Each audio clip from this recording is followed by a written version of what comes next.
Senador, a gente tem visto um trabalho do senhor dedicado, duro em relação aos abusos do Supremo Tribunal Federal. O senhor vê momento hoje, porque há digamos, bem pouco tempo atrás era inimaginável qualquer questionamento acerca do Supremo. Hoje o Supremo tem 2 ministros com 2 problemas gigantescos e estão, neste momento, acusados até o pescoço de envolvimento ou de participação de alguma coisa. São acusações, é verdade, eles têm o direito de defesa, na verdade, que negaram muitos dos brasileiros, mas hoje o Supremo está, digamos, emparedado pelos escândalos que ele próprio criou. O senhor vê que hoje é o momento de realmente se retomar a República e dividir os poderes novamente, tirando essa supremacia ou esse superpoder supremo? É uma oportunidade que nós temos. Eu tenho acompanhado isso e estou nessa luta desde 2019, quando começa meu mandato. O meu primeiro pedido de impeachment, e por coincidência com relação a Dias Toffoli e Alexandre de Moraes, ele é de abril de 2019, baseado na instauração, na minha visão ilegal, do chamado inquérito das fake news, que está aberto até hoje. A gente tem, no momento, fatos muito graves sendo veiculados pela imprensa. Isso gera uma pressão. E a gente espera que essa pressão na sociedade seja suficiente para fazer andar o único mecanismo de controle que nós temos constitucionalmente previsto, que é a atuação do Senado. Eu estou fazendo meu papel aqui e espero que os colegas também tenham essa coragem. Acha que nós temos pelo menos uma possibilidade de o presidente do Senado ceder? Eu preciso lembrar aqui a nossa audiência que o próprio Alcolumbre, Davi Alcolumbre, que preside o Senado hoje, foi questionado sobre a possibilidade, como o senhor disse, é uma prerrogativa do Senado, está prevista em lei, ou seja, não tem absolutamente nada de abuso nisso, de que ele nem que se houvesse 81 votos para abrir um processo de impeachment, ele o faria. 81 inclui ele próprio, que são 81 senadores. Houve recentemente uma mudança no entendimento do ministro Gilmar Mendes sobre como o Senado poderia processar ministros do Supremo. Ou seja, há uma série de medidas que tentam dificultar esse trabalho dos senadores. Há possibilidade clara disso se alterar nesse futuro breve? Eu digo sempre que os fatos empurram a política. Então, nós estamos em pleno ano eleitoral. A votação, um exemplo concreto, a votação dos requerimentos que apresentei na CPI do crime organizado, de quebra de sigilo de empresas, de pessoas vinculadas aos 2 ministros e ao grupo controlador do Banco Master, são alvo de votação aberta. Então, cada cidadão, cada cidadã brasileiro vai poder acompanhar o voto do senador do seu estado, da senadora do seu estado, com as consequências naturais. Então, talvez aí você tenha energia suficiente para ir empurrando esses fatos que são, a priori, fatos gravíssimos e que exigem uma atuação firme do Senado.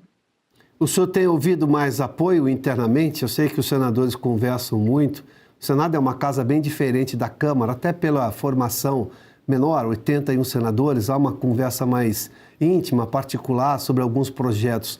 O senhor tem percebido, pelo menos, a possibilidade de um apoio maior dos seus colegas, seja na própria CPI do crime organizado, que agora me parece estar, digamos, avançando um pouco mais, né, de poder investigar tanto o Master quanto qualquer outra coisa envolvendo esses ministros do Supremo.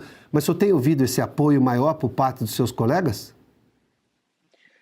Você tem uma surpresa por parte de alguns com relação à iniciativa, porque é muito difícil mexer com gente tão poderosa como são os ministros e os bilionários que estão no outro lado do balcão.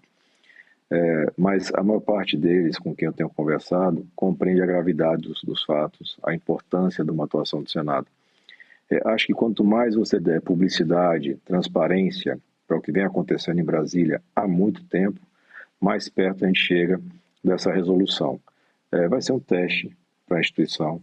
Acho que não dá para fugir mais disso. E aqueles que se omitirem vão pagar um preço político, eleitoral, tenho certeza. A CPI do crime organizado está tendo completa liberdade para atuar, senador? O senhor que é relator da CPI? Sim, não tive nenhum tipo de obstáculo até o momento. A gente tem votado tudo com bastante tranquilidade. O presidente da comissão, o senador Fabiano Contarato, é um cara também bastante independente, não tem nenhum tipo de submissão ao governo, a quem quer que seja.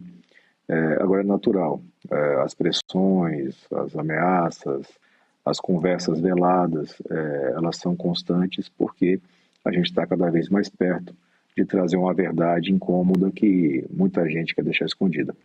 O senhor apresentou requerimentos sobre a questão da sociedade daquela empresa que tudo indica tem o ministro Toffoli como dono.